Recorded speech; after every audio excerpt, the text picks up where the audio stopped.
Le agradezco mucho a Alexei Chévez, perdónenme, consultor de seguridad y Fuerzas Armadas, que nos acompañe hoy en Mega Noticias. Bienvenido, Alexei, ¿cómo estás?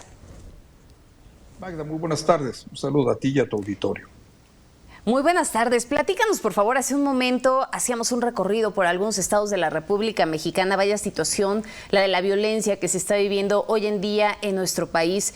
¿Qué nos dices? ¿Qué radiografía, qué balance podemos hacer hasta este momento? Y por supuesto, con base en los años que llevamos avanzados de este sexenio.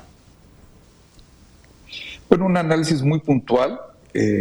Desafortunadamente ha habido una serie de homicidios y de acciones violentas por parte de grupos criminales que han, yo te diría, escandalizado literalmente al país. No habíamos visto estas imágenes desde hacía mucho tiempo.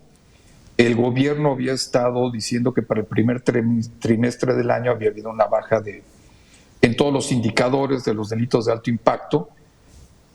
Algunos especialistas estábamos comentando que esto no tenía tanto que ver con que hubiera una baja real, sino que tenía que ver con la época del año, que era inicios de enero, etcétera, donde tradicionalmente hay una baja de este tipo de delitos.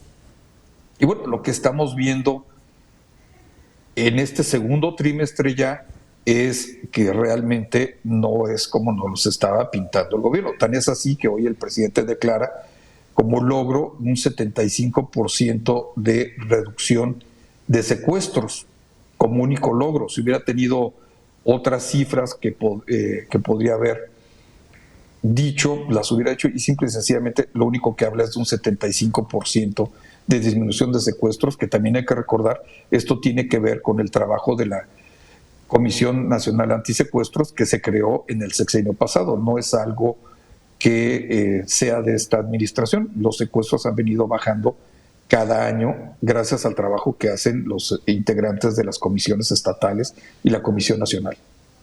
Alexei, ¿qué ha pasado con la estrategia?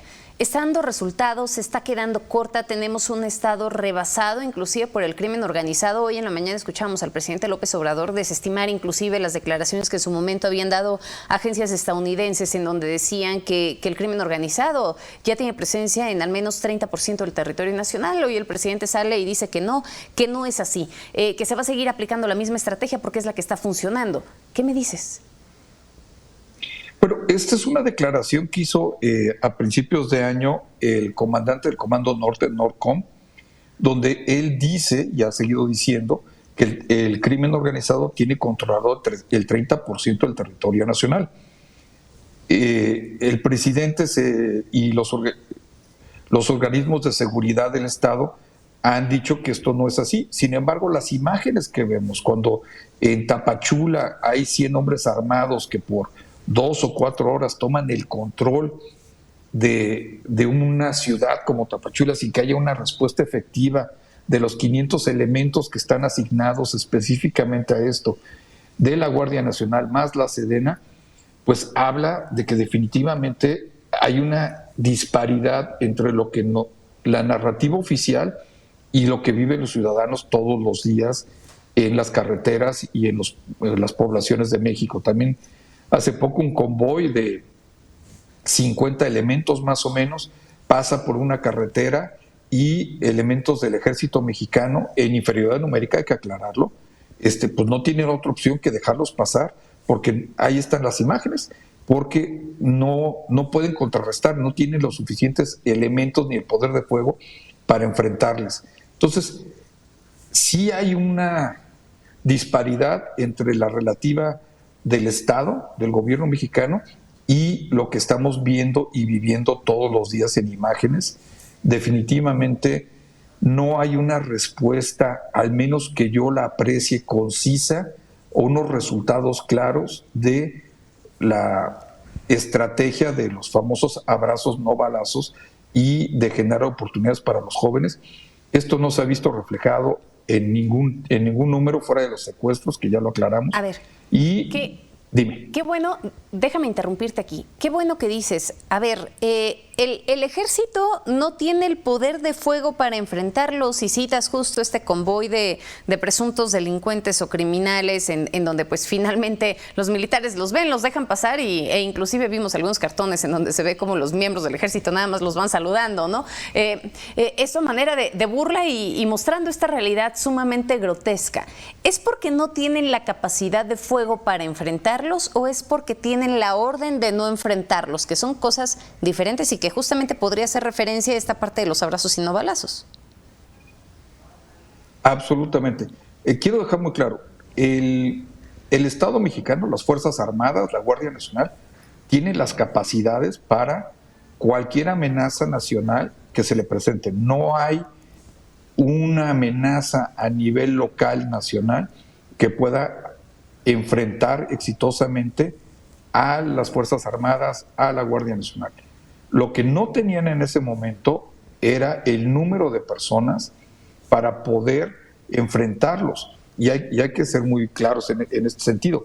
Si tú estás en una inferioridad numérica, si tienes inferioridad de armamento, pues es suicida que intentes enfrentar a un grupo que te va a aniquilar. Entonces no les quedó de otra. No puedo imaginar la impotencia de los soldados de tener que lidiar con esto. Pero esto es algo que también hay que recordar, sucede en la Huacana, en Michoacán, donde había retenes de los soldados y donde había retenes de los diferentes grupos armados.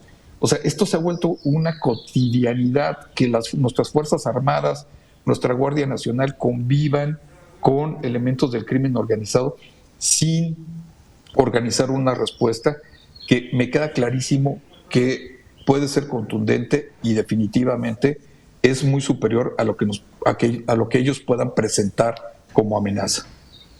Es que me queda claro, aunque pues a veces nos lleva a dudar, ¿no? Dices, a ver, se ven rebasados en número, en el caso concretamente de Guerrero, pero también sucede en Michoacán, o hasta parece que está premeditado así, porque si ya se sabe que tienen ahí en estos lugares una fuerte presencia de los grupos criminales, que nos estén mandando más elementos, ¿no? Y luego nos vamos todavía más atrás y podemos sentarnos y recordar lo que sucedió con Ovidio Guzmán. Entonces, algo está pasando aquí.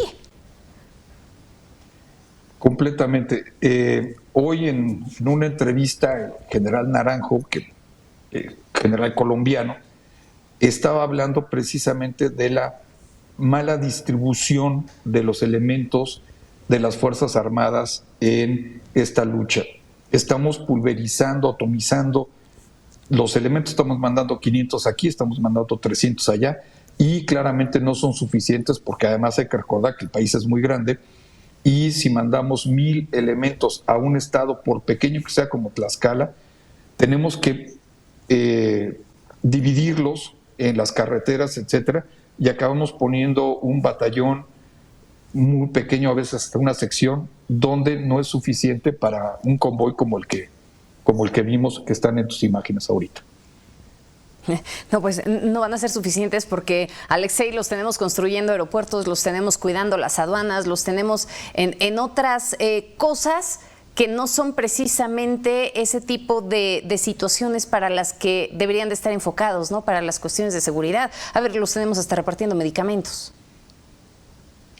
Bueno, hay que recordar, y quisiera ser muy claro en esto, las funciones de las Fuerzas Armadas históricamente en México han sido, por ejemplo, con el plan DN3 de apoyo a la población, ¿no? El plan DN3A está diseñado para apoyar a la población y esto incluye los apoyos como medicinas, etcétera. Históricamente, las Fuerzas Armadas se han hecho cargo de las boletas electorales. Hay una pequeña parte de las Fuerzas Armadas que sí, como tú lo mencionas, están supervisando la construcción de aeropuertos, de carreteras, etcétera. Pero lo que es los efectivos, las partes que se dedican a combatir, a estar todos los días en la calle, estas han aumentado en relación a la administración anterior.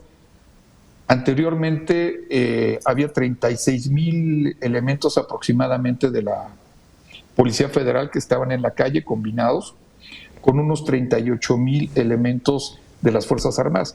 Hoy estamos hablando que combinados estamos poniendo aproximadamente 200,000 elementos todos los días en la calle. se ha multiplicado casi por 7 el número de soldados y elementos que estamos poniendo en las calles, y desafortunadamente no han logrado bajar los homicidios. Seguimos teniendo 33,000 homicidios al año.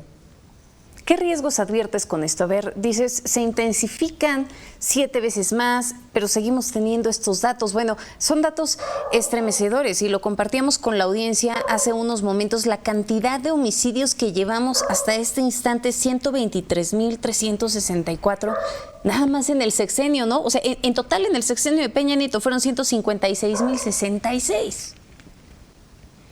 Ya rebasamos el número de homicidios, desafortunadamente, que ocurrieron en la presidencia del licenciado Felipe Calderón.